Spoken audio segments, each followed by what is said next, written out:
A história de Adão e Eva que a gente conhece geralmente para na parte da expulsão do paraíso, né? Mas, e se esse não for o fim?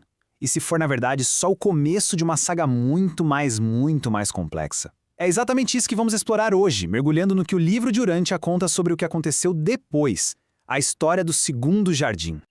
Então fica a pergunta, o que de fato aconteceu quando eles saíram do Éden?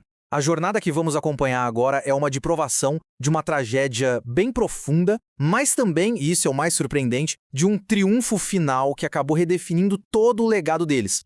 Para a gente entender bem essa história, vamos dividir em 5 momentos-chave. Primeiro, a viagem super difícil para o leste. Depois, o primeiro grande conflito familiar. Em seguida, a construção de uma nova civilização. Aí a gente vê o legado biológico que eles deixaram e, por fim, como aquele fracasso inicial se transformou numa vitória cósmica. Ok, vamos começar. A primeira parte é a própria jornada para sair de lá. Eles não tinham muitas opções, sabe? Não podiam ir para o oeste por causa do mar e nem para o norte ou sul porque tinha tribos bem hostis. O único caminho livre era o leste, em direção a uma terra que, bem, não tinha absolutamente nada a ver com o paraíso que eles conheciam. E essa viagem, olha, foi dureza. Levou quase um ano inteiro para a caravana deles chegar no destino, lá na Mesopotâmia, entre os rios Tigre e Eufrates. Foi um êxodo longo, cansativo, e que já dava uma pista dos desafios que eles ainda iam enfrentar.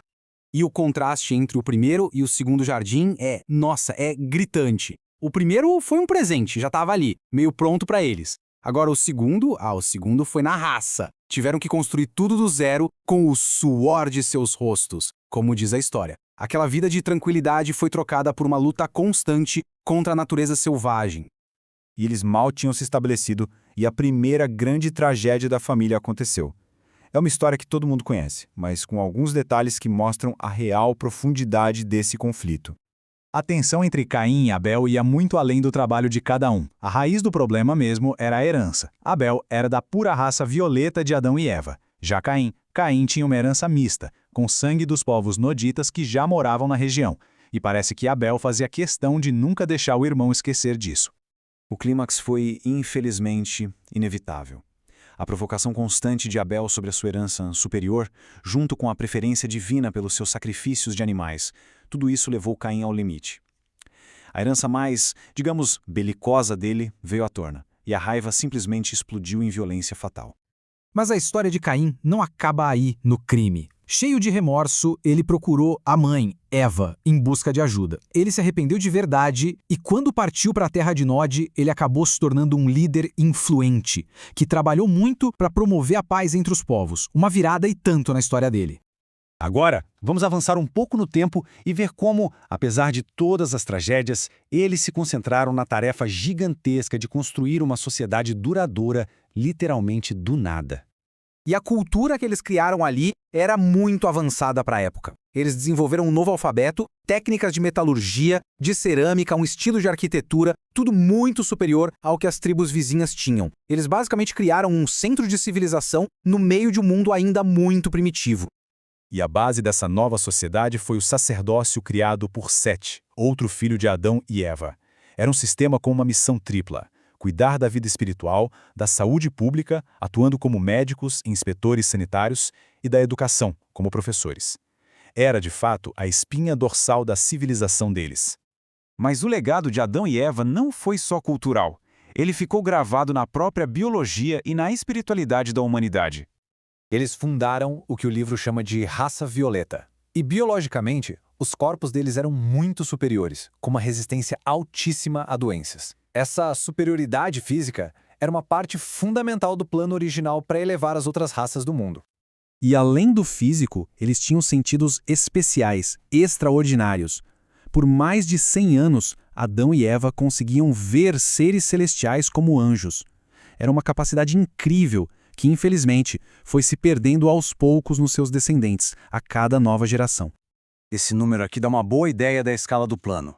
Mesmo depois da falha, Adão contribuiu com seu material genético, plasma vital, para 1.682 mulheres de tribos vizinhas. O objetivo era dar um impulso biológico para a humanidade, sabe? E foi da mistura da linhagem dele com a dos povos nativos que surgiu a chamada raça andita.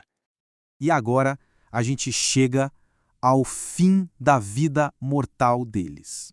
E é aqui que a história dá uma virada incrível, uma virada de redenção e de um trunfo que ninguém esperava.